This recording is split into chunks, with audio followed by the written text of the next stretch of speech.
Hello everyone, सभी को नमस्कार। आर्यन नर्सिंग क्लासेस के इस ऑनलाइन प्लेटफॉर्म पर सभी का दिल खोल के स्वागत है। आज हम बहुत ही शानदार क्लास लेके आए आपके सामने। इस क्लास में होने वाला है एमसीक्यू सेशन और एमसीक्यू सेशन में पीवाईक्यू सीरीज चल रही है। ये बहुत ही इंपॉर्टेंट है, आपको अपनी ऊंचाइयों को छूने के लिए ये सीरीज आपके जीवन में बहुत ही अहम रोल अदा करेगी। तो ये सीरीज जो स्टूडेंट यदि पढ़ रहा है, इसका मतलब समझ जाना कि कहीं ना कहीं वो दुनिया की सबसे बेस्ट सीरीज पढ़ रहा है। और मैं कहूंगा इस सीरीज को शुरू से लेके अंत तक जरूर देखना। जहां से स्टार्ट हुई है, जहां पे इसका अंत तो होने वाला है नहीं, लेकिन मैं बोलूंगा कोर्स का मतलब last class.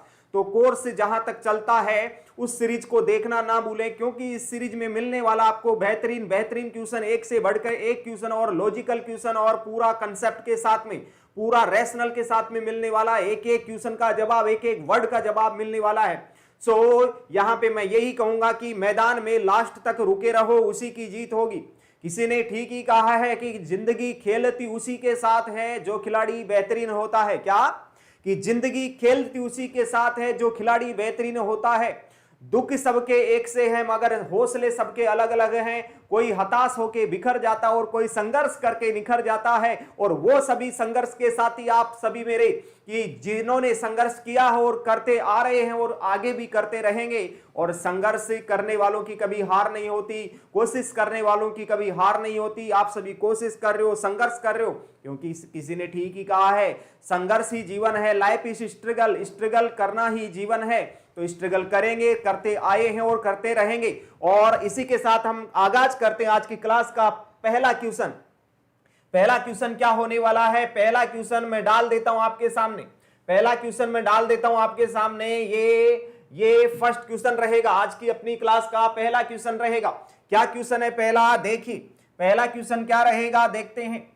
Which chemical is used to clean furniture in hospital? Sir, hospital में यदि फर्नीचर को क्लीन करना है, डिसइंफेक्ट करना है, तो कौन सा केमिकल हम काम में लेंगे? यहां पे बेस्ट आंसर क्या होगा? क्या हम ग्लूट्रेल्डिहाइड से करेंगे, क्या हम सेवलोन से करेंगे, क्या हम बीटाडीन से करेंगे, या बोथ ए एंड बी दोनों से करेंगे? क्या यहां पे बेस्ट ऑप्शन हो सकता है?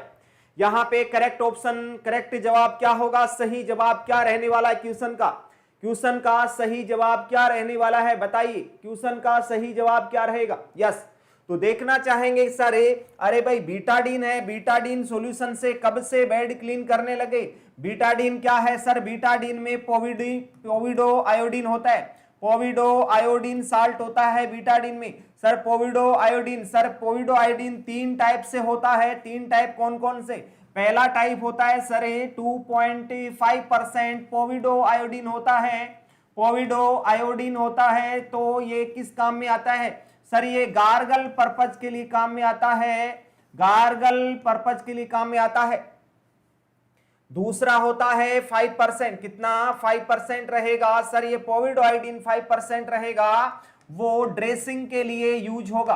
किसके लिए यूज होगा? ड्रेसिंग के लिए यूज होगा। और 7.5 to 10% जो रहेगा वो हमेशा स्क्रब के लिए यूज होगा, मतलब बोल सकते हैं ऑपरेशन थिएटर में यूज होगा। तो बीटाडीन के तो ये काम होते हैं, मतलब बेड तो क्लीन नहीं होगा, तो ये तो कंफर्म हो गया। सी पॉइंट तो यहाँ पे गलत जवाब है, ये तो नहीं आएगा। तो क्या ग्लूट्रेल्डिहाइड से कर सकते हैं, सेवलोन से कर सकते हैं? यस, दोनों से कर सकते हैं, मतलब ए और बी सही ऑप्शन है। तो ए और बी सही ऑप्शन है, तो डी में ऐसा लिखा हुआ है, तो यहाँ पे डी ऑप्शन हमारा करेक्ट जवाब होने वाला है। D option is the correct option. D option हमारा सवाल का सही जवाब होगा। बातें सब कुछ समझ में आ रही होंगी, कहानी मेरी समझ में आ रही होगी, ठीक है? तो डी ऑप्शन यहाँ पे इस क्वेश्चन का सही जवाब होने वाला है। अगला सवाल देखते हैं क्या कहना चाह रहा अगला सवाल बहुत ही लॉजिकल क्वेश्चन और बहुत ही इंपॉर्टेंट क्वेश्चन जो प्रीवियस एग्जाम में पूछा गया। तो प्रीवियस एग्जाम के वो पीवाईक्यू सेशन आपके सामने चल रहा है, ये बहुत ही शानदार होने वाला है। अब इसमें अगला क्वेश्चन देखते हैं। While cleaning the eye of patient, what actions nurse should follow? अरे भाई सिंपल सी बात है कि किसी की आंखें क्लीन करनी है, क्या आई को क्लीन करना है, अरे भाई आई को क्लीन करना है तो कैसे करेंगे, आई को क्लीन कैसे करेंगे, तो बोल देना कि सर यहां से इनर कैंथस से आउटर कैंथस जाएंगे, तो बोल देना क्या, inner canthus to outer canthus जाएंगे, टू आउटर कैंथस जाएंगे हम। यस, ये रहेगा हमारा आंसर। क्या, आई को क्लीन करेंगे तो इनर कैंथस से आउटर कैंथस क्लीन करके चलेंगे, तो ये रहेगा डायरेक्शन किसका, आई क्लीन करने का। तो यही बात हम बोल रहे हैं, क्या यहां वॉश हैंड करेंगे, clean eye from inner canthus to outer canthus, clean eye from outer canthus to inner canthus, या बोथ ए एंड बी। तो यहां पे सही आंसर होने वाला है बी यहां पे सही जवाब रहेगा, बी यहां पे सही जवाब रहेगा, inner canthus to outer canthus clean करके चलेंगे। इसमें यहां छोटी छोटी बातें एक दो और पढ़ लेते हैं। सर यहां पे कोई ड्रॉप की बात चलती है तो ड्रॉप की बात भी कर लेते हैं। यदि पेशेंट की आंख में दवा डालनी है तो वहां पे सबसे फर्स्ट हम क्या डालेंगे, सबसे फर्स्ट आई ड्रॉप डालेंगे, उसके बाद में सेकंड नंबर पे ऑइंटमेंट डाल के चलते हैं। क्या डाल के चलते हैं, ऑइंटमेंट। तो सिंपल सी बात है कि वहां पे आपको पूछा क्वेश्चन में, एक पेशेंट को सेम एक ही आंख में ड्रॉप भी डालनी है, आई ड्रॉप भी डालेंगे और ऑइंटमेंट भी डालेंगे। तो सबसे पहले हम ड्रॉप डालेंगे, उसके बाद में ऑइंटमेंट डालेंगे। सर ये दूसरा क्वेश्चन ये पूछ लिया, वहां पे क्या पूछ लिया कि सर एक ही आंख में 2 ड्रॉप डालनी है, मतलब 2 टाइप की ड्रॉप डालनी है, तो वहां पे क्या करेंगे, 2 के बीच में गैप रखेंगे। सर गैप रखेंगे, कितना गैप रखेंगे, 5 मिनट का गैप रखेंगे, दोनों ड्रॉप के बीच में 5 मिनट का गैप रख लेंगे, ये इंपॉर्टेंट रहेगा। नेक्स्ट सर यहां पे लोकेशन साइट सर कहां पे डालने वाले हैं, आंख के कौन से पार्ट में डालते हैं, तो बोल देना लोअर कंजक्टाइवल सेक, लोअर कंजक्टाइवल सेक के ऊपर डालते हैं। ये अपने आप में एक very very very important question हो जाता है। और ये क्वेश्चन तो बहुत बार एग्जाम में पूछा गया कि सर कहां पे आई में कहां पे ड्रॉप को डाल के चलते हैं, तो बोल देना लोअर आई लीड होती है। कैसे, तरीका क्या है, पेशेंट को देते हैं रोज पोजीशन देके क्या करेंगे, अरे भाई रोज पोजीशन पेशेंट को दे देंगे, पेशेंट को रोज पोजीशन दे देंगे। सर रोज पोजीशन क्या है, रोज पोजीशन क्या है, एक पेशेंट को सुपाइन पोजीशन में लेटा देंगे और सुपाइन पोजीशन में लेटाने के बाद में क्या करेंगे, हमारी जो हेड है या नेक है उसको हाइपर एक्सटेंशन कर देंगे, उसी पोजीशन को रोज पोजीशन बोला जाता है। तो रोज पोजीशन देंगे जब आई ड्रॉप डालेंगे, तो जब आई ड्रॉप डालेंगे तो फर्स्ट से क्या करेंगे, इस आई लीड को नीचे की ओर डाउनवर्ड मूवमेंट करवाएंगे, पेशेंट को बोलेंगे ऊपर की तरफ देखो, पेशेंट ऊपर की तरफ देखेगा और यहां पे हमें जो लोअर कंजक्टाइवल सेक है यहां पे हम ड्रॉप डाल देंगे। तो ये तरीका होता है ड्रॉप डालने का, आई ड्रॉप डालने का बेस्ट तरीका होता है। तो यहां पे ये तो ड्रॉप का क्वेश्चन कोई आता है तो यहां पे हमने बात कर लिया, और क्लीन की बात आती है तो inner canthus to outer canthus, B option सही जवाब। अगला क्वेश्चन देखते हैं फिर से। देखो मैं थोड़ा सा यहां पे गैप देना चाहूंगा आपको, कौन सा गैप, कि आप क्वेश्चन को पढ़ के आप कमेंट सेक्शन में आपके बॉक्स में क्या कर दिया करो, मैसेज डाल दिया करो, ऑप्शन डाल दिया करो कि सही आंसर क्या है और सही आंसर क्या है। फिर मेरा जवाब आने तक का इंतजार करो, फिर देखो कि सर ने क्या आंसर दिया और हमने क्या आंसर किया, दोनों में डिफरेंस किया करो, तो तभी तो पता चलेगा कि हम कितने पानी में हैं और कितने ऊपर हैं। तो वो सब देखने के लिए ऐसा करना पड़ेगा।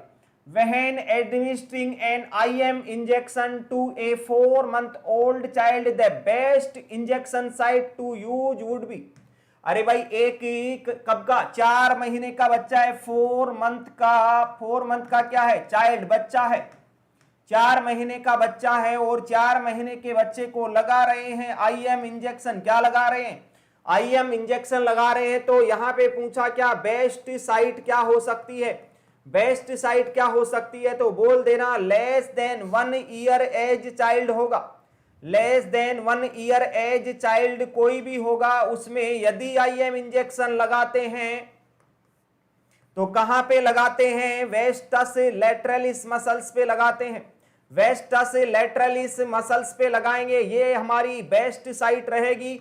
और मैं बोलूंगा कि ये रूट ऑफ ड्रग एडमिनिस्ट्रेशन का फंडामेंटल ऑफ नर्सिंग में सबसे इंपॉर्टेंट क्वेश्चन माना जाता है, क्योंकि ये क्वेश्चन है नॉरसेट में न जाने कितनी बार पूछा गया क्वेश्चन है। तो सबसे इंपॉर्टेंट क्वेश्चन फिर से मैं रिपीट करना चाहूंगा, less than 1 year age child की बात होगी, 1 साल से छोटे बच्चे की बात होगी, तो बात करके चलेंगे आईएम इंजेक्शन ना ही तो डेल्टोइड मसल्स में लगाएंगे, ना ही हम ग्लूटियल मसल्स में लगाएंगे, हम थाई वाली मसल्स में लगाएंगे, जिसका नाम बोला यहां पे वेस्टस लैटरलिस मसल। और वेस्टस लैटरलिस मसल कहां पे पाई जाती है? ये पाई जाती है थाई के अंदर, हमारी थाई के अंदर लैटरल एस्पेक्ट ऑफ थाई में पाई जाती है। तो वेस्टस लैटरलिस मसल्स कहां पे पाई जाती है? बोल देना, lateral aspect of thigh, lateral aspect of thigh में पाई जाती है। तो यहां पे बच्चे को इंजेक्शन लगाते हैं। सर यहां पे वेस्टस लैटरलिस, तो यहां पे ऑप्शन नंबर डायरेक्ट ए हमारा सही ऑप्शन, सही जवाब होगा, ए ऑप्शन हमारा सही जवाब होगा। वेंट्रोग्लूटियल होती है सर, वेंट्रोग्लूटियल तो डीप आईएम होता है, डीप आईएम होता है, मतलब ग्लूटियस पार्ट को भी हम 2 पार्टों में डिवाइड कर दिया, एक तो डोर्सोग्लूटियल, डोर्सोग्लूटियल का मतलब अपर क्वाड्रेंट होता है, अपर आउटर क्वाड्रेंट, अपर आउटर क्वाड्रेंट को हम क्या बोलते हैं? डोर्सोग्लूटियल। और डेल्टोइड हमारी आर्म में प्रेजेंट होता है, यहां पे ओनली वैक्सीनेशन किया जाता है, ओनली वैक्सीनेशन किया जाता है आर्म में।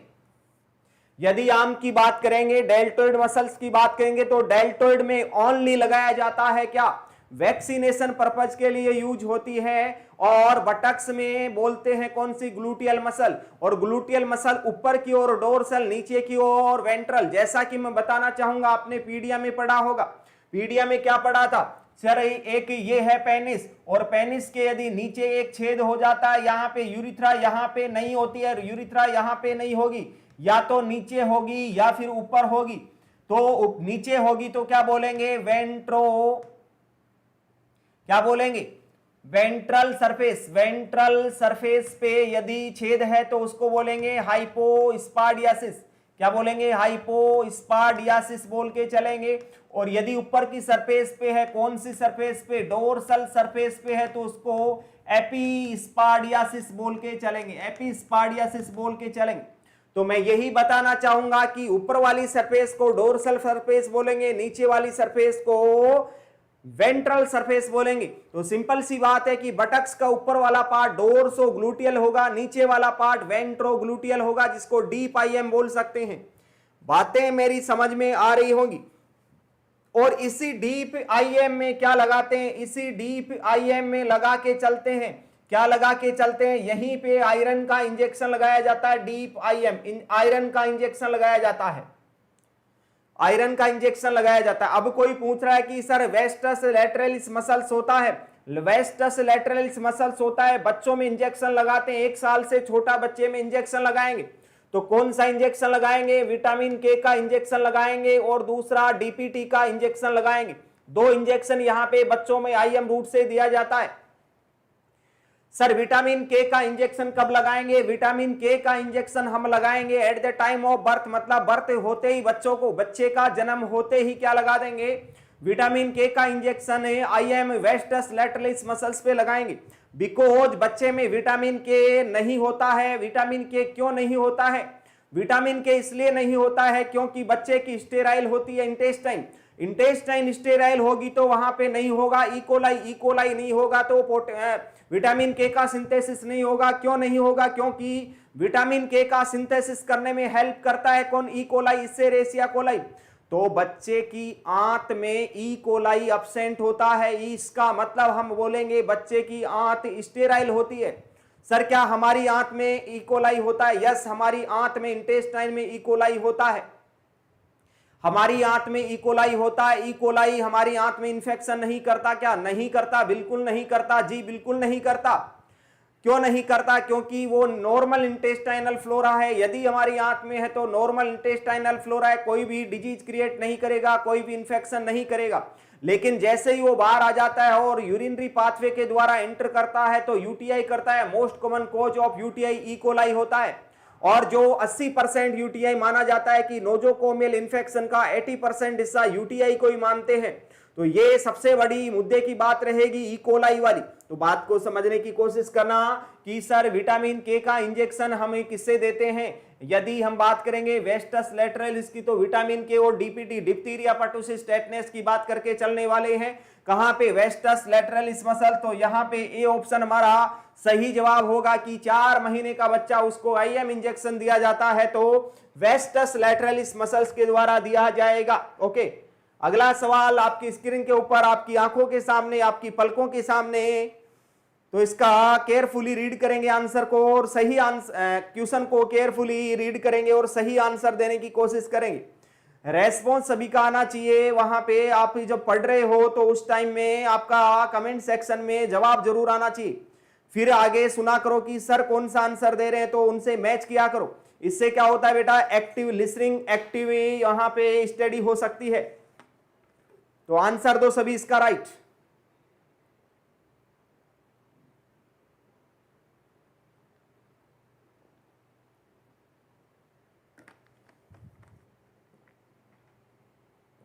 क्या यहां पे सही जवाब होगा? द नर्स इज अवेयर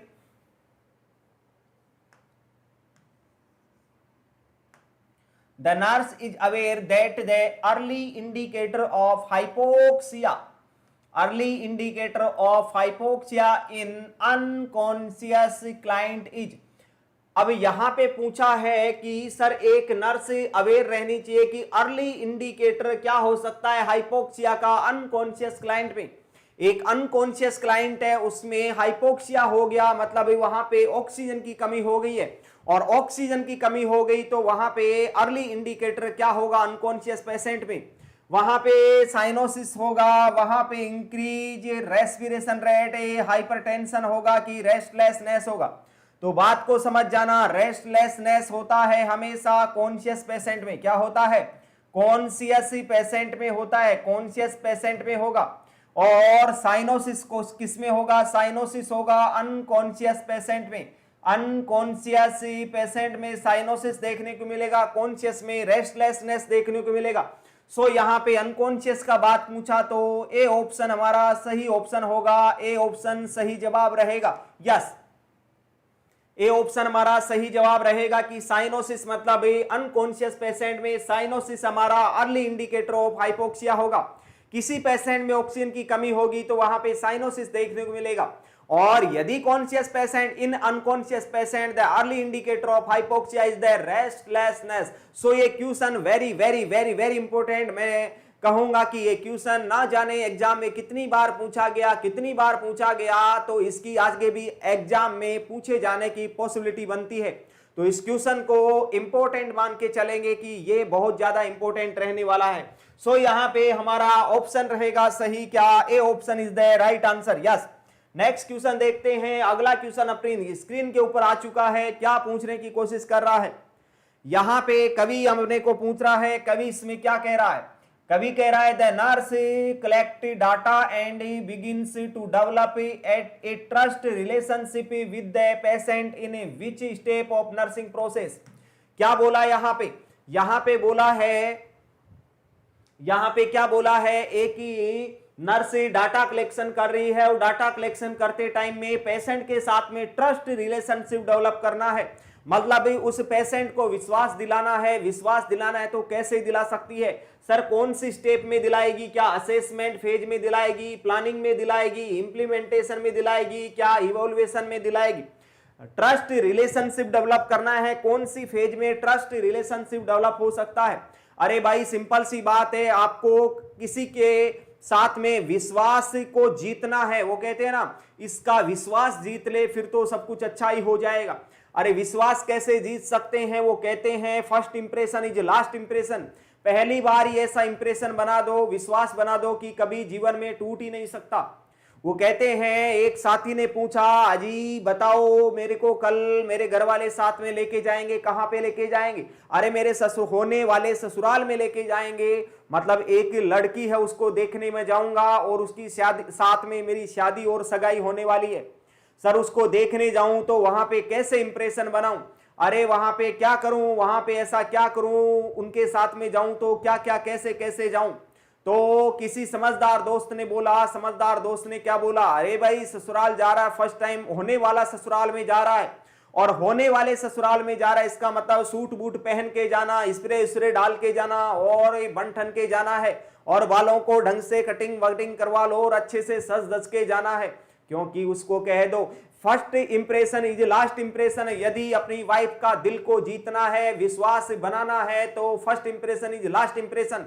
तो बन ठन के जाना है, सज धज के जाना है, और कोट पैंट पहन के जाना है, सूट बूट लगा के जाना है, मतलब first impression is last impression. तो यहां पे नर्सिंग की फर्स्ट प्रोसेस, फर्स्ट स्टेप क्या रहेगी? अरे फर्स्ट स्टेप का नाम क्या है? फर्स्ट स्टेप का नाम तो असेसमेंट है, और असेसमेंट है तो इसी में रिलेशनशिप बनाना है, मतलब ट्रस्ट रिलेशनशिप डेवलप करना है। अरे भाई पेशेंट का डॉक्टर के या स्टाफ के प्रति विश्वास रहेगा तभी तो उसका इलाज कर पाएंगे, और तभी उसका इफेक्टिव होगा इलाज। तो वहां पे हमने first impression is last impression की योजना के तहत हमने सबसे फर्स्ट क्या किया, ये असेसमेंट स्टेप फर्स्ट स्टेप है, इसी में हमने इंप्रेशन बना लिया, वहां पे कुछ अच्छा विश्वास दिया उसको और हमारा इंप्रेशन बन गया, तो वहां पे ट्रस्ट रिलेशनशिप डेवलप हुआ। ए ऑप्शन हमारा सही जवाब रहेगा। यस, ए ऑप्शन हमारा सही जवाब रहेगा। अगला सवाल देखते हैं। अगला सवाल आपकी स्क्रीन के ऊपर क्या कहना चाह रहा है, अगला सवाल देखते हैं अभी क्या कहना चाह रहा है। अगला सवाल कह रहा है विच ऑफ द फॉलोइंग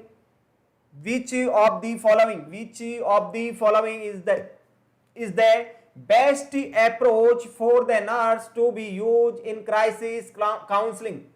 अरे बेस्ट अप्रोच क्या है एक नर्स की क्राइसिस काउंसलिंग में, क्या हो सकती है? यहां पे क्या करेगी? Reassuring and stay with client, passive listening, explore early life experience, active with focus on current situation. अरे भाई पेशेंट एक क्राइसिस सिचुएशन में है, क्रिटिकल सिचुएशन में है, उस टाइम में हमारी बेस्ट अप्रोच क्या हो सकती है?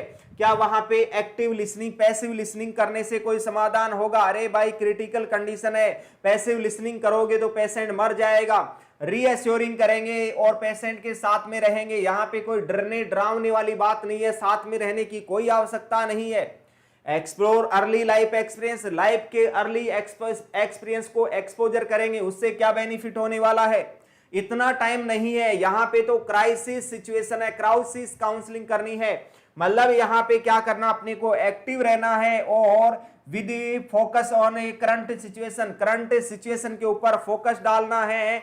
यहाँ पे डी ऑप्शन हमारा सही जवाब होने वाला है।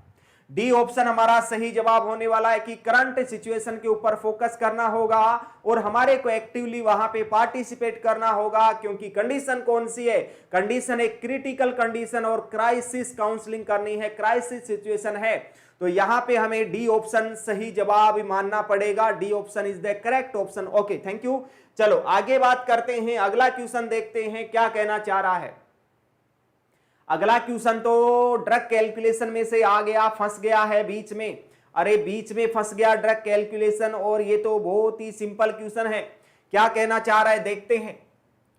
दे ordered dose of omeprazole available is 40 mg। The available liquid form has a concentration of 20 mg per 5 ml। How many millilitre should the nurse administer? Simple सी बात है कि सर ये पेशेंट को देना है ओमेप्राजोल, और ओमेप्राजोल 20 mg 5 ml देना है। क्या करना है? सॉरी 40 mg देना है। क्या देना है? मैं बोलूंगा यहाँ पे ओमेप्राजोल देना है। क्या देना है? ओमेप्राजोल, ओमेप्राजोल देना है। ओमेप्राजोल देना है। कितना देना है? 40 mg हमें देना है। हमारे पास अवेलेबल कितना है? हमारे पास अवेलेबल है कितना? यहाँ पे 20 mg हमारे पास अवेलेबल है पर 5 ml, 5 ml में 20 mg है। तो सिंपल सी बात है, अरे 5 ml में 20 mg तो 10 ml में कितना? 40 mg। ये तो निकाल दिया, लेकिन एग्जामिनर का खोपड़ी खिसकी हुई है। एग्जामिनर हमारे को ये वैल्यू नहीं देने वाला, इतनी सिंपल वैल्यू नहीं देगा, वहां पे घुमा फिरा के उल्टा पुल्टा करके देगा, तो हमारा वहां पे दिक्कत हो जाएगा। वो दिक्कत नहीं होगी। दिक्कत क्यों नहीं होगी? क्योंकि हमें यदि क्वेश्चन में पूछ ले how many how much, how many how much, how many, how much कभी भी पूछ लेता है तो हाउ मैनी का, हाउ मैनी या हाउ मच का फॉर्मूला होता है निकालने का। कैसे निकाल सकते हैं सर? निकालते हैं इसको desired dose upon available dose, desired dose upon available dose, desired dose upon available dose रहेगी इनटू क्वांटिटी रहेगी, यहां पे इनटू क्वांटिटी यहां पे रहने वाली है। क्वांटिटी क्या होगी? तो यहां पे देखेंगे डिजायर, अब बात को समझेंगे, डिजायर्ड डोज क्या होगी और अवेलेबल डोज क्या होगी। डिजायर डोज क्या होगी? जो डॉक्टर ने डिजायर किया, डोज जो डॉक्टर की इच्छा है, डॉक्टर ने क्या इच्छा जाहिर की है, क्या डिजायर की है, वो डॉक्टर की इच्छा रहेगी डिजायर डोज। यस, मतलब पेशेंट को कितनी देनी है वो डिजायर डोज होगी। और हमारे पास में अवेलेबल कितनी है? फॉर एग्जाम्पल मैं ये दिखाऊंगा कि सर हमारे पास ये एंटीबायोटिक है, इसमें लिखा हुआ है कि 20 mg पर 5 ml, मतलब ये 5 ml का एंटीबायोटिक का वायल है और इसमें लिखा हुआ है कि 20 mg 5 ml में है, ऐसा हमारे पास में है। लेकिन डॉक्टर ने तो 40 mg के लिए बोला। सर अब इसको कैसे देंगे, हमारे समझ में नहीं आ रहा। कोई बात नहीं, नहीं समझ में आ रहा तो फॉर्मूला क्या है? फॉर्मूला है desire dose upon available dose into quantity. Desire dose क्या है? डॉक्टर ने डिजायर किया 40 mg देना है, कितना देना है? 40 mg पेशेंट को देना है, अपॉन में अवेलेबल डोज कितनी है? हमारे पास अवेलेबल है 20 mg में, 20 mg कितने में? 5 ml में, तो 5 ml यहां पे क्वांटिटी हो जाएगा, 5 ml यहां पे क्वांटिटी हो जाएगा। ml से ml को उड़ा देंगे, बच गया कितना हमारे पास? 20 से कम 20 और 20 दूनी 40, तो यहां पे हो गया क्या? 2/1 इंटू 5, तो क्या होगा यहाँ पे? 5 दूनी 10, 10 यहाँ पे ml हो जाएगा। ये हमारा आंसर रहेगा सही। तो यहाँ पे देखते हैं 10 ml, तो 10 ml यहाँ पे सही जवाब होने वाला है। बी ऑप्शन हमारा सही जवाब होगा। बी ऑप्शन हमारा सही जवाब होगा कि पेशेंट को कितना देंगे? वहां पे 10 ml देके चलेंगे, पेशेंट को 10 ml देके चलेंगे। ये हमारा सही जवाब होने वाला है। बातें समझ में आ रही होंगी, आई होप बहुत अच्छे से समझ में आ रही होंगी। यस, अगला सवाल के ऊपर लेके चलता हूं। देखिएगा अगला सवाल क्या पूछना चाह रहा है और क्या हम वहां पे सही जवाब देने वाले हैं,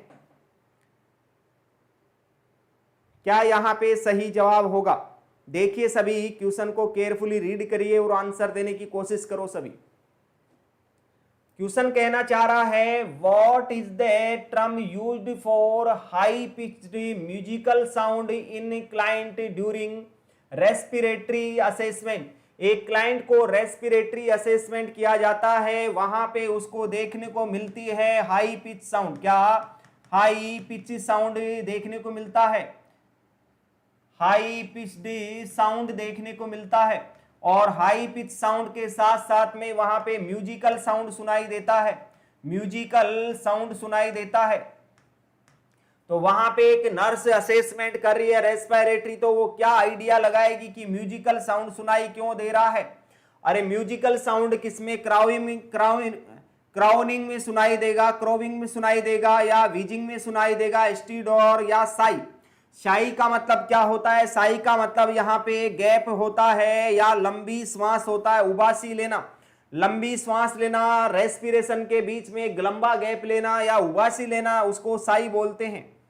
stridor, stridor the stridor respiration, stridor respiration. Sir stridor respiration कब होता है?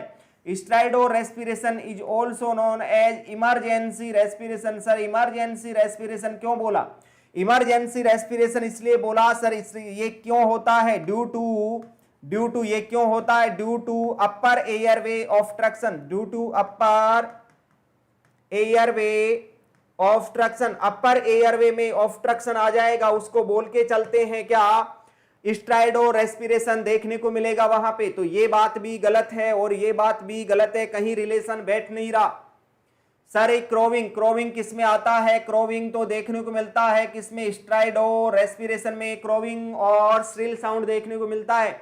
तो अब बच गया हमारे पास विजिंग साउंड। विजिंग साउंड बोल दो, मतलब सर ये म्यूजिकल साउंड बोल दो या फिर विस्लिंग साउंड बोल दो, विस्लिंग साउंड बोल दो, विस्लिंग साउंड बोल दो, म्यूजिकल साउंड बोल दो, या फिर विजिंग साउंड बोल दो। बात सभी एक ही है, विजिंग साउंड बोल दो, बातें सभी एक ही है सर। ये तीनों साउंड किसमें देखने को मिलता है सर? सीओपीडी और अस्थमा वाले पेशेंट में देखने को मिलता है। सीओपीडी अस्थमा वाले पेशेंट में देखने को मिलता है। मतलब ये हाई पिच साउंड और म्यूजिकल साउंड आता है, वो रिलेटेड है किससे? विजिंग से रिलेटेड है। सो यहाँ पे बी ऑप्शन हमारा सही जवाब होगा, विजिंग। विजिंग यहाँ पे सही जवाब होने वाला हमारा। चलो अगला क्वेश्चन देखते हैं। अगला सवाल आपकी स्क्रीन के ऊपर। अगला सवाल क्या कहना चाह रहा है, देखिए अगले सवाल को।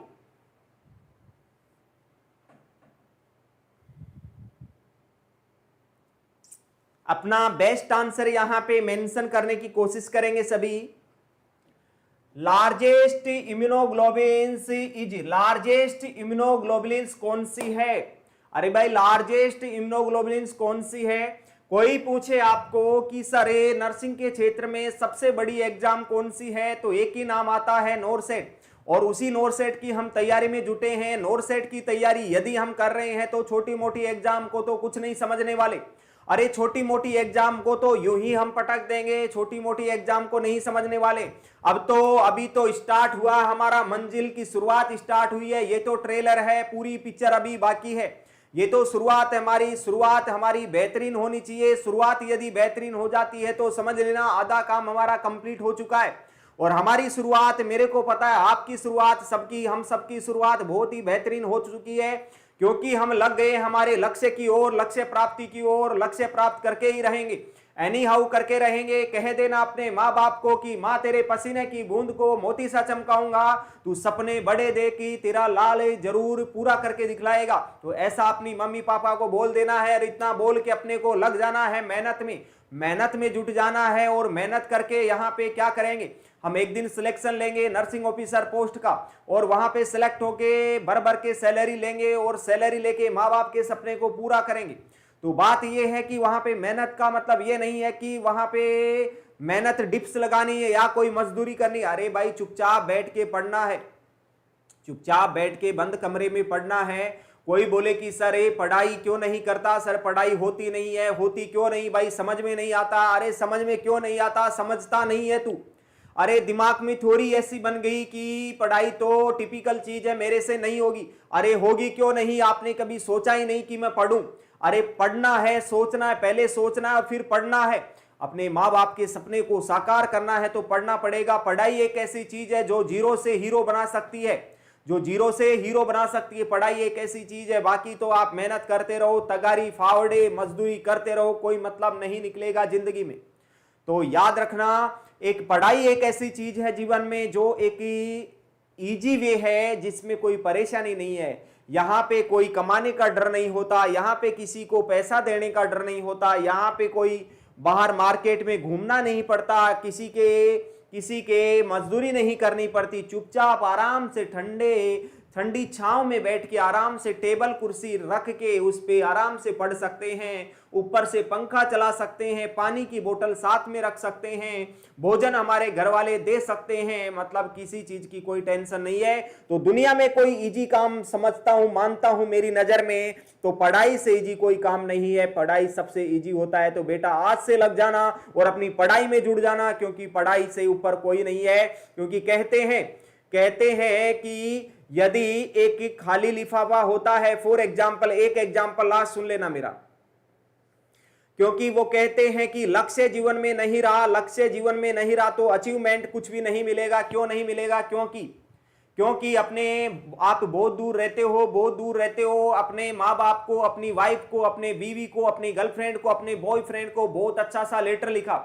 अरे पूरी रात मेहनत करके एक अच्छा सा लेटर लिखा, लेकिन हुआ क्या प्रॉब्लम? हुआ ये प्रॉब्लम कि सर उस पे एड्रेस लिखना भूल गया और उसको लिफाफे में डाल के मैंने बॉक्स में डाल दिया।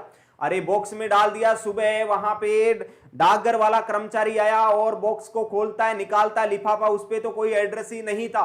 अरे वो उसका क्या करे, उसको तो कचरे में फेंक देता, क्योंकि वहां पे कोई एड्रेस ही नहीं है। इसका मतलब मैं यही कहूंगा, आपके जीवन में यदि आपके एड्रेस नहीं रहेगा, आपका लक्ष्य नहीं रहेगा, आपका टारगेट नहीं रहेगा, आपकी मंजिल नहीं रहेगी, तो आप जीवन में कभी सक्सेस नहीं हो सकते। और जुनून ठान लो, ये जुनून मन में भर लो, रगों में खून नहीं, आपकी रगों में जोश दौड़ना चाहिए, आपकी रगों में साहस दौड़ना चाहिए, साहस से ही जीत होती है। फिर से अपन चलते अपने क्वेश्चन की ओर, देखते हैं कि लार्जेस्ट इम्यूनोग्लोबिन कौन सी है।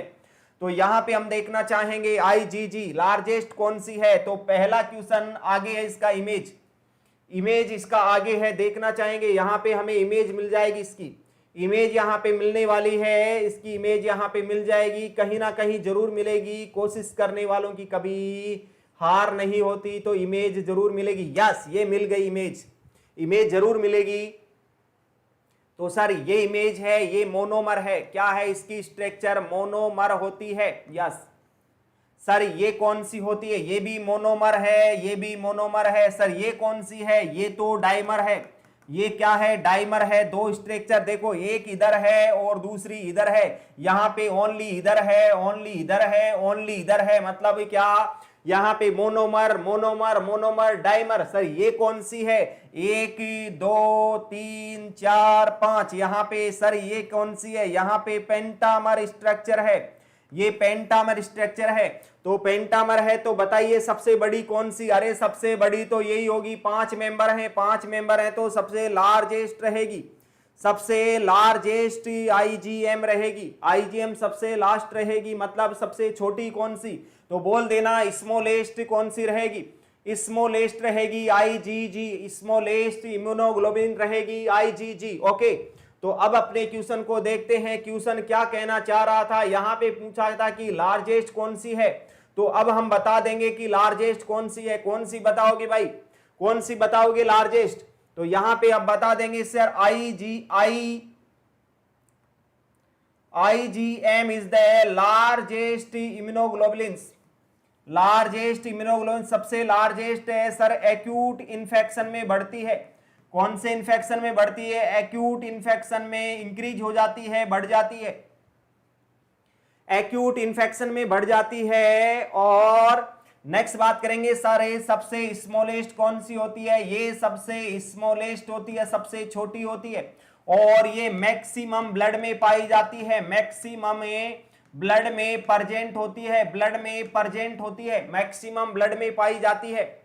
और सर ये प्लेसेंटा को क्रॉस कर जाती है, किसको क्रॉस कर जाती है, प्लेसेंटा को क्रॉस कर जाती है, क्रॉस कर जाएगी। वेरी वेरी इंपॉर्टेंट क्वेश्चन, यहाँ पे तो बहुत क्वेश्चन बनने वाले हैं, चिंता मत करो, लिखते जाओ, कॉपी पेन लेके बैठ जाओ और लिखते जाओ। बहुत इंपॉर्टेंट क्वेश्चन यहाँ पे देखने को मिल रहे हैं। सर एक क्वेश्चन कौन सा, एक क्वेश्चन स्मॉलेस्ट ये होती है, मैक्सिमम ब्लड में पाई जाती है, 2 क्वेश्चन। तीसरा क्वेश्चन प्लेसेंटा को क्रॉस कर पाती है। या सर चौथा क्वेश्चन यहीं से बन जाता है, IgG क्रोनिक इन्फेक्शन में बढ़ती है, ये क्रोनिक इन्फेक्शन में बढ़ती है। ये सभी वेरी वेरी इंपॉर्टेंट क्वेश्चन है जो बार बार एग्जाम में पूछे जाते हैं। तो चौथा क्वेश्चन, ये कौन सा क्वेश्चन, चौथा क्वेश्चन हो गया। ये तीसरा क्वेश्चन हुआ था, ये तीसरा क्वेश्चन, तो चौथा क्वेश्चन। नेक्स्ट ये 5वें नंबर का क्वेश्चन, ये 6ठे नंबर का क्वेश्चन। अरे क्वेश्चन पे क्वेश्चन पे क्वेश्चन क्वेश्चन पे क्वेश्चन बार कर रहे हैं, और यहाँ पे बहुत सारे क्वेश्चन यहाँ पे तैयार हो रहे हैं आपके। किसी ने ठीक ही कहा है कि रख हौसला कि वो मंजर भी आएगा, प्यासे के पास चलकर समंदर भी आएगा, क्यों थक कर मत बैठे मंजिल के मुसाफिर, वो मंजिल भी मिलेगी और मंजिल के मिलने का मजा भी आएगा। एक दिन आप नर्सिंग ऑफिसर भी बनोगे और आपकी सैलरी भी आएगी, और सैलरी आएगी तो भर भर के सैलरी आएगी, कम नहीं आएगी। ऐसी अपनी ये नौकरी है, एक ऐसी पोस्ट है, ऐसा फील्ड है जिसमें कम मेहनत में अच्छी नौकरी मिलती है और अच्छा पैसा मिलता है, साथ में इज्जत भी मिलती है और सेवा का मौका भी मिलता है। अरे ऐसा कि इस फील्ड में, ऐसा सर नर्सिंग फील्ड में होता है। और ड्यूटी, अरे ड्यूटी तो बहुत कम करनी पड़ती है, ओनली 6 घंटे करनी पड़ती है। जाते हैं 2 घंटे हो गए, आते हैं 2 घंटे हो गए, अरे 6 घंटे की ड्यूटी होती है, कोई दिक्कत वाली बात नहीं है, बहुत अच्छी ड्यूटी होती है। यस, चलो बात करते हैं किसकी, IgA किसमें पाया जाता है, IgA सर म्यूकस में होता है, म्यूकस में होता है, सिक्रेशन में होता है। देन सर ये तो ब्रेस्ट मिल्क में होता है, IgA ब्रेस्ट मिल्क में पाया जाता है, ब्रेस्ट मिल्क में पाया जाता है। तो IgA तो इंपॉर्टेंट रहेगा, ब्रेस्ट मिल्क का क्वेश्चन तो बार बार पूछा जाता है। प्लेसेंटा को क्रॉस कर पाता है IgG, ये भी इंपॉर्टेंट क्वेश्चन होता है। सर एक्यूट इन्फेक्शन में बढ़ता IgM, ये भी इंपॉर्टेंट क्वेश्चन है। सर क्रोनिक इन्फेक्शन में बढ़ता है IgG, ये तो वेरी वेरी इंपॉर्टेंट क्वेश्चन है। और मैक्सिमम ब्लड में पाई जाती है। ये तो और भी इंपॉर्टेंट क्वेश्चन, अरे स्मॉलेस्ट होती है, ये भी अपने आप में एक इंपॉर्टेंट क्वेश्चन पे क्वेश्चन आते जा रहे हैं। अब रहेगी आईजीई। आईजीई बोले तो किस कंडीशन में बढ़ जाती है? आईजीई एलर्जिक रिएक्शन में बढ़ जाती है। जब किसी पर्सन को एलर्जी होती है तो उस कंडीशन में बढ़ जाती है कौन सी? आईजीई। तो यहां पे पूछा लार्जेस्ट इम्यूनोग्लोबुलिन कौन सी है, तो लार्जेस्ट का बात करेंगे तो एक ही बात करेंगे, आईजीएम इज द लार्जेस्ट। तो यहां पे सी ऑप्शन हमारा सही जवाब होगा। सी ऑप्शन हमारा सही जवाब होगा, IgM is the largest immunoglobulin. Yes, तो हमारा सी ऑप्शन सही जवाब रहेगा। अगला क्वेश्चन देखते हैं, अगला क्वेश्चन देखते हैं क्या कहना चाह रहा है।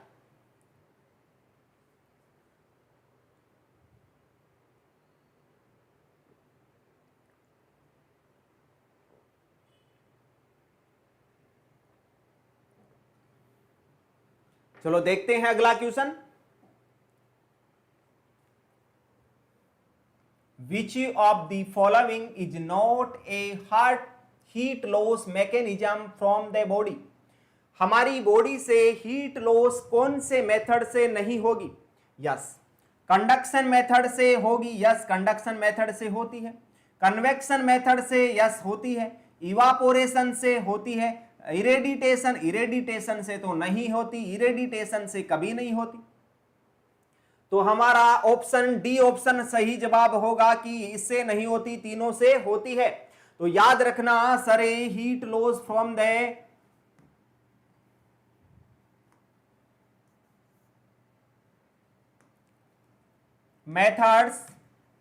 methods heat loss from the skin, heat loss through skin, through skin से हीट लॉस होना। स्किन से हीट लॉस होने के मेथड कौन कौन से हैं? तो मेथड कौन कौन से हैं सर? पढ़ेंगे RECC, रेस का फॉर्मूला याद रखो। रेस से कुछ चीजें क्लियर हो जाएंगी, फर्स्ट, सेकंड, थर्ड और फोर्थ। यस, फर्स्ट रहेगा रेडिएशन मेथड, फर्स्ट रहेगा रेडिएशन मेथड, दूसरा रहेगा इवापोरेशन मेथड, दूसरा रहेगा इवापोरेशन मेथड, तीसरा रहेगा कन्वेक्शन मेथड, तीसरा रहेगा कन्वेक्शन मेथड और चौथा रहेगा कंडक्शन मेथड, चौथा रहेगा कंडक्शन मेथड। ये चार मेथड रहेंगे। तो याद रखना रेडिएशन मेथड, यहाँ पे मैक्सिमम हीट का लॉस होता है इस मेथड से। सर कितना होता है? 60% होता है। यहाँ पे सर मिनिमम हीट का लॉस होता है, मिनिमम हीट का लॉस होता है सर कितना होता है? तो बोल देना 3 to 5% होता है, 3 to 5% होता है। नेक्स्ट सर यहाँ पे इवापोरेशन से कितना होगा? 22 से 25% होगा, यहाँ पे 12% होगा। यस, ये रहता है हीट लॉस का मेथड की हीट लॉस होता हमारी बॉडी में स्किन के द्वारा कौन सा? रेडिएशन, इवापोरेशन, कन्वेक्शन और कंडक्शन। रेडिएशन से सर हमारी बॉडी के इर्द गिर्द रेडिएशन घूमती रहती है। जैसा कि मैं बात करूं कि हमारी गामा रेज होगी, रेडिएशन रहेगी कौन सी? एक्स रेज और गामा रेज। एक्स रेज और गामा रेज से कौन सी रेज रहेंगी? मैं यहां पे लिख देता हूं, एक्स रेज रहेंगी और गामा रेज रहेंगी, गामा रेज रहेंगी, ये रहेंगी हमारी। नेक्स्ट इवापोरेशन, सर इवापोरेशन क्या है? Sweat convert into vapour, convert into vapour, sweat convert into vapour. यदि पसीना भाप बन के उड़ जाता उसको बोलेंगे क्या? इवापोरेशन। कन्वेक्शन, सर किसी को यदि फैन से एयर चला के यदि किसी का टेम्परेचर डिक्रीज किया जाता है, हीट का लॉस होता है, तो उसको कन्वेक्शन मेथड बोलेंगे। यदि किसी को कोल्ड स्पंजिंग के द्वारा टेम्परेचर का लॉस किया जाता है, हीट का लॉस किया जाता है, उसको कोल्ड स्पंजिंग बोले तो कंडक्शन बोलेंगे। Direct touch to the body, मतलब किसी भी ऑब्जेक्ट को बॉडी के डायरेक्ट टच में करेंगे उसको कंडक्शन मेथड बोलेंगे। फॉर एग्जांपल, एग्जाम्पल क्या है? एग्जाम्पल बड़ा ही इंटरेस्टिंग एग्जाम्पल है सर, क्या रहने वाला है बता दीजिए। इंटरेस्टिंग कौन सा एग्जाम्पल होगा? तो मैं बताना चाहूंगा इंटरेस्टिंग एग्जाम्पल ये है कि हम सुबह सुबह क्लास में जाते हैं, सर्दी का टाइम रहता है और हमारी क्लास के अंदर लोहे की चेयर है, उन पे बैठा जाता है। अरे उन पे बैठना पड़ेगा तो वो तो ठंडी रहती हैं, गुरुजी को बोलो दूसरी लगवा दो, दूसरी नहीं लगवा सकते। अरे दूसरी नहीं लगवा सकते तो लोहे की चेयर पे बैठना पड़ेगा, लोहे की चेयर पे बैठेंगे तो ठंड रहेगी, हमें ठंड लग जाएगी। मतलब हम धीरे धीरे उस पे बैठेंगे बैठेंगे तो चेयर धीरे धीरे गर्म होने लगेगी, हम ठंडे हो जाएंगे। मतलब हमारा टेम्परेचर हमें किसने दे दिया, चेयर को दे दिया। हमारा टेम्परेचर चेयर में चला गया, कौन से मेथड से, कंडक्शन मेथड से चला गया। और अब थोड़ी देर बाद में गुरुजी आते हैं, सर आते हैं, वो बोलते हैं, क्या बोलते हैं, अभी इस क्लास में भीड़ हो गई, इस क्लास में नहीं बिठाएंगे, दूसरी क्लास में चलो। अरे रे रे सर हम नहीं चलेंगे। क्यों नहीं चलोगे भाई?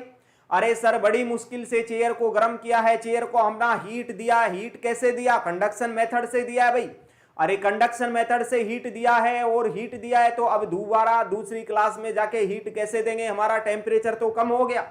तो कंडक्शन मेथड से हीट का लॉस होता है। जब हम डायरेक्ट किसी ऑब्जेक्ट के कांटेक्ट में आते हैं तो हीट का लॉस होता है वहां पे। तो ये रहेगा race formula, RECC, radiation, evaporation, convection और कंडक्शन। ये रेस फॉर्मूला याद रहेगा तो यहाँ पे मैक्सिमम रहेगा और यहाँ पे मिनिमम रहेगा। ये बातें इंपॉर्टेंट रहेंगी। यस, तो रेस फॉर्मूला हमेशा याद रखना है। सो यहाँ पे डी ऑप्शन हमारा सही जवाब होगा। सही जवाब क्या होगा? इरेडिटेशन। मतलब इरेडिटेशन कोई भी हीट लॉस का कोई भी मेथड हमारा नहीं होता है। सो हमारा D option is the correct option. Yes, next question देखेंगे। अगला सवाल कौन सा होगा? अगला सवाल एक इमेज बेस्ड क्वेश्चन आ गया। इसमें पूछ रहा है आइडेंटिफाई द इमेज। सर एक इमेज दिया हुआ है और इस इमेज को पूछा है कि ये किस चीज का इमेज है, और आप सब जानते होंगे ये किस चीज का इमेज है। तो बताइए ये किस चीज का इमेज हो सकता है? बताइए कौन सा इमेज है? सर ये ईटी ट्यूब है, सर ये ओरोट्रेकियल एयरवे है, विलियम एयरवे है, गुडल एयरवे। कौन सा एयरवे हो सकता है? तो बोल देना वहां पे सर ये गुडल एयरवे होता है। डी ऑप्शन हमारा सही जवाब होगा। कौन सा एयरवे होगा? गुडल एयरवे होगा। Goodell airway, D option is the correct option. इसको कौन सा एयरवे बोलेंगे? गुडल एयरवे बोलेंगे। कौन सा एयरवे बोलेंगे? गुडल एयरवे बोलेंगे। सर इस गुडल एयरवे का कोई दूसरा नाम भी है क्या? यस, दूसरा नाम है ओरोफेरिंजियल एयरवे। कौन सा? ओरोफेरिंजियल एयरवे बोलते हैं इसको। ओरोफेरिंजियल एयरवे बोला जाता है इसको। यस, ओरोफेरिंजियल एयरवे बोला जाता है। गुडल एयरवे को ओरोफेरिंजियल एयर बोलते हैं। नेक्स्ट सर ईटी ट्यूब हो सकती है। सर ईटी ट्यूब तो बड़ी होती है। ऐसी ईटी ट्यूब होती है जिसमें एक मर्फी आई होती है, यहाँ पे एक बैलून होता है, यहाँ पे बड़ा सा, यहाँ पे पायलट बटन होता है, यहाँ पे पायलट बैलून होगा, बटन होगा, और यहाँ पे अडेप्टर होगा। ये होती है ईटी ट्यूब। तो मतलब ए ऑप्शन हमारा गलत जवाब। ए ऑप्शन भी नहीं होगा। दूसरा ओरोट्रेकियल एयरवे, ओरोट्रेकियल एयरवे भी नहीं होगा, विलियम एयरवे भी नहीं होगा। सो यहाँ पे D option is the right answer. D option is the right answer. यहां पे डी ऑप्शन हमारा सही जवाब होगा कि सर ये गुडल एयरवे होता है जो हमारे ईटी ट्यूब के साथ में माउथ में डाला जाता है, माउथ में इंसर्ट किया जाता है। सर माउथ में क्यों इंसर्ट किया जाता है? इससे होता है क्या? एक तो टंग डिप्रेशर, यूज एज टंग डिप्रेशर, इसको टंग डिप्रेशर के रूप में काम में लिया जाता है। दूसरा हम बोल सकते हैं सर ये ट्यूब को बाइट नहीं करेगा, ईटी ट्यूब को बाइट नहीं करेगा। ईटी ट्यूब को बाइट नहीं करेगा तो पेशेंट को दिक्कत नहीं होगी और पूरा टाइडल वॉल्यूम डिलीवर हो जाएगा। जितना वेंटिलेटर देना चाहता उसको टाइडल वॉल्यूम उतना पूरा डिलीवर हो जाएगा। ट्यूब बाइट नहीं करेगा, इसलिए हम ओरोफेरिंजियल एयरवे या गुडल एयरवे काम में लेते हैं। तो यहाँ पे डी ऑप्शन हमारा सही जवाब रहने वाला है। अगला सवाल देखते हैं। अपनी स्क्रीन के ऊपर आ गया है अगला सवाल। क्या कहना चाह रहा है अगला सवाल? देखिए सभी अगले सवाल को केयरफुली रीड करो और सही आंसर देने की कोशिश करो।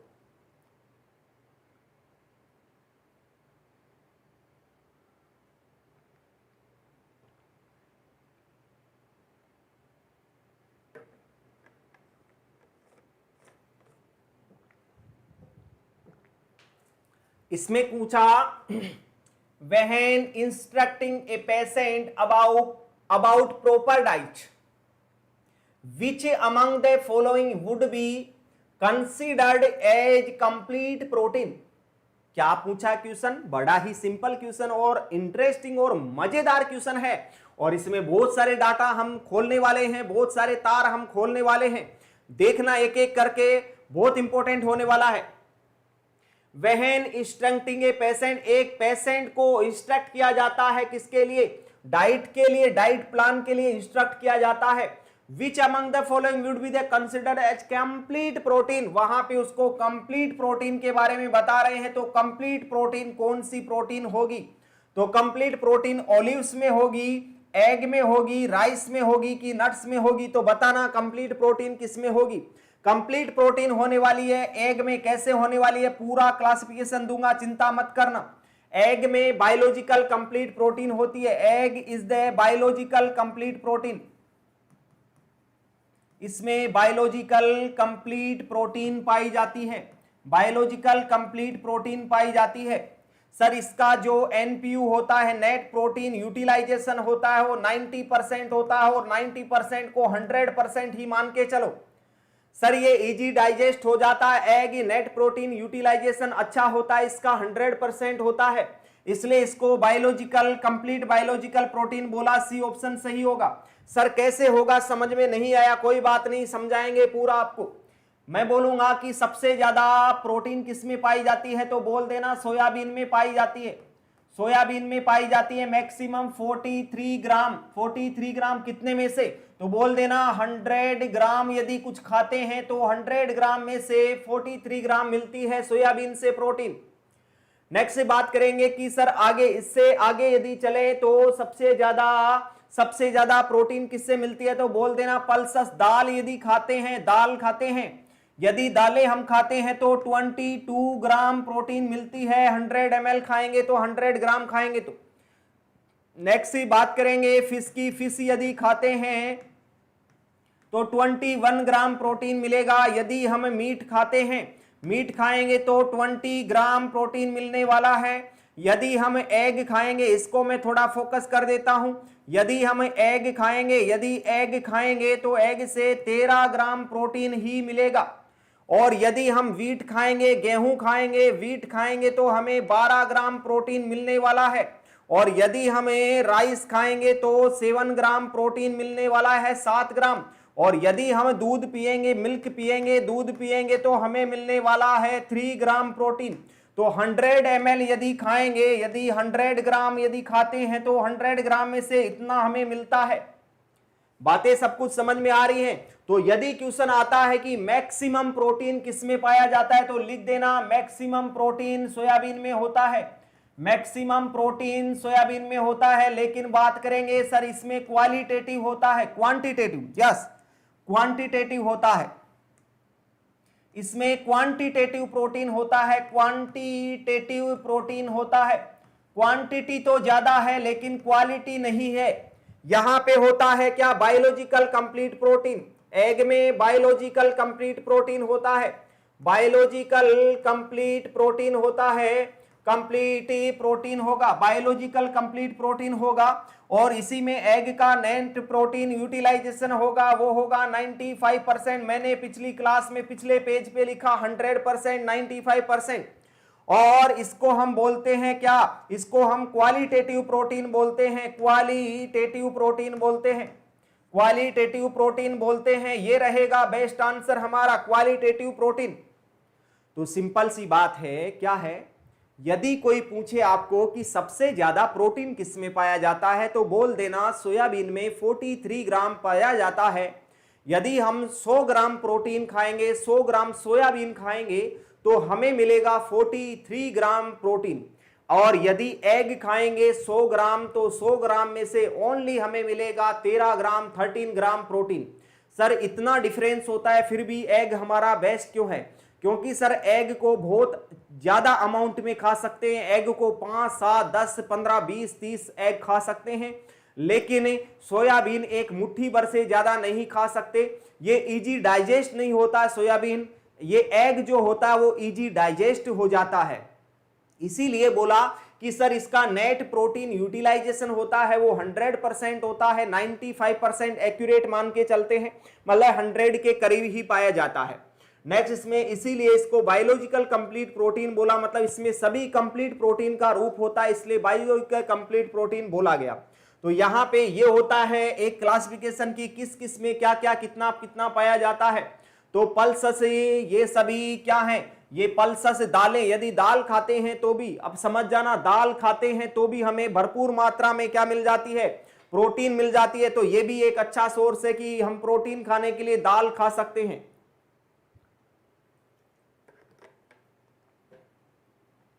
तो यहां पे ये क्लासिफिकेशन मैंने प्रोटीन का कर दिया। अब ये बात समझ में आ गई होगी और क्वेश्चन क्या था ये भी समझ में आ गया होगा। तो यहां पे बायोलॉजिकल कंप्लीट प्रोटीन की बात होगी तो एग की बात होगी, अंडे की बात होगी, सी ऑप्शन सही जवाब होगा। चलो अगला क्वेश्चन देखते हैं। अगला क्वेश्चन हमारा क्या है? अगला क्वेश्चन आपकी स्क्रीन के ऊपर क्या क्वेश्चन क्या कहना चाह रहा है इसमें? क्वेश्चन क्या कहना चाह रहे इसमें, क्या पूछना चाह रहा है? क्वेश्चन को केयरफुली सभी रीड करेंगे और आंसर देने की कोशिश करेंगे। क्या यहां पे सही जवाब हो सकता है? यहां पे इसका बेस्ट ऑप्शन, बेस्ट जवाब क्या होगा? इसका सही जवाब क्या रहने वाला है? तो देखते हैं। Cold calorie test used to check the functioning of, किसका फंक्शनिंग चेक करने के लिए कोल्ड कैलोरिक टेस्ट करते हैं? सर जो कोल्ड कैलोरिक टेस्ट करते हैं, कोल्ड कैलोरिक टेस्ट करते हैं, कोल्ड कैलोरिक टेस्ट को कैसे परफॉर्म किया जाता है? सर हम कोल्ड वाटर लेते हैं या फिर हॉट वाटर ले सकते हैं, उसको हम कान में डालेंगे और कान में जब डालते हैं तो पेशेंट का हेड क्या करता है? पेशेंट का हेड टर्न करता है साइड टू साइड, टर्न करता है side to side, side to side turn करता है। इसी को हम बोलते हैं क्या? इसी को हम बोलते हैं कौन सा? Cold caloric test. Cold caloric test हमें किसी भी ब्रेन डेथ वाले पेशेंट में, मतलब ब्रेन डेथ को क्लियर आउट करने के लिए हम करते हैं कोल्ड कैलोरिक टेस्ट। यदि पेशेंट वहां पे ठंडा पानी, गर्म पानी कान में डाला जाता है, यदि वो साइड टू साइड मूवमेंट करता है हेड का, इसका मतलब समझ जाना कि उसका ब्रेन ठीक है। और यदि वो साइड टू साइड मूवमेंट नहीं करता है, इसका मतलब समझ जाना उसका ब्रेन डेथ हो चुका है। तो मैं बोलूंगा कि जो कौन सा कोल्ड कैलोरिक टेस्ट किया जाता है वो ब्रेन डेथ को कंफर्म आउट करने के लिए भी किया जाता है। तो किसका फंक्शनिंग चेक करने के लिए? हार्ट का फंक्शन नहीं, हाइपोथैलेमस का फंक्शन नहीं, ब्रेन स्टीम का फंक्शन, यस ब्रेन स्टीम का फंक्शन चेक करने के लिए किया जाता है, पोन्स का नहीं। तो यहां पे ब्रेन स्टीम के फंक्शन को चेक करने के लिए क्या किया जाता है? ब्रेन स्टीम के फंक्शन को चेक करने के लिए कोल्ड कैलोरिक टेस्ट किया जाता है, जो ब्रेन डेथ को कंफर्म आउट करने के लिए भी करते हैं। आईसीयू सेटिंग में बहुत बार किया जाता है। आईसीयू सेटिंग में ब्रेन डेथ को कंफर्म आउट करने के लिए, ब्रेन डेथ को कंफर्म आउट करने के लिए कौन कौन सा टेस्ट करते हैं? सर इसमें एक तो एपनिया टेस्ट होता है, कौन सा? एक तो एपनिया टेस्ट होता है, एक दूसरा होता है कोल्ड कैलोरिक टेस्ट, कौन सा? कोल्ड कैलोरिक टेस्ट होता है। सर तीसरा यहाँ पे ईसीजी होता है। सर ईसीजी में फ्लैट लाइन देखने को मिलता है, फ्लैट लाइन देखने को मिलता है, यस। नेक्स्ट क्या करते हैं सर? ईईजी देखते हैं, ईईजी में कोई भी वेव नहीं पाई जाती है, ईईजी देखते हैं, ठीक है। बहुत सारे ऐसे होते हैं टेस्ट जो at the time of death देखा जाता है। दूसरा बात करेंगे सर एट्रोपिन यदि देंगे, एट्रोपिन देने पे हमारा हार्ट रेट कोई भी रेस्पॉन्स नहीं करेगा, हार्ट रेट कोई भी रेस्पॉन्स नहीं करेगा, प्यूपिल डायलेटेड हो जाएंगी, क्या रह जाएंगी? प्यूपिल डायलेट हो जाएंगी। तो ये सभी क्या होता है? ये सभी यदि टेस्ट करेंगे तो हम एक ब्रेन डेथ को कंफर्म आउट कर रहे हैं। तो यहाँ पे बात ये थी कि सर कोल्ड कैलोरिक टेस्ट किसके फंक्शन को चेक करने के लिए किया जाता है? तो बोल देना ब्रेन स्टीम के फंक्शन को चेक करने के लिए किया जाता है। सो यहाँ पे हमारा सही जवाब होने वाला है, यहाँ पे सही जवाब होने वाला है। क्या सही जवाब होने वाला है? यहाँ पे अपना सही जवाब होगा C option is the best option. Brain stem के फंक्शन को चेक करने के लिए, to check the brain stem function, to clarify the brain stem function for cold caloric test, इसमें कोल्ड कैलोरिक टेस्ट किया जाता है। सो हमारा ये ऑप्शन सही होगा। तो आज के अपने सेशन के ये थे इंपॉर्टेंट सेशन के क्वेश्चन, जिसमें आप सभी को काफी ज्यादा कुछ सीखने को मिला होगा।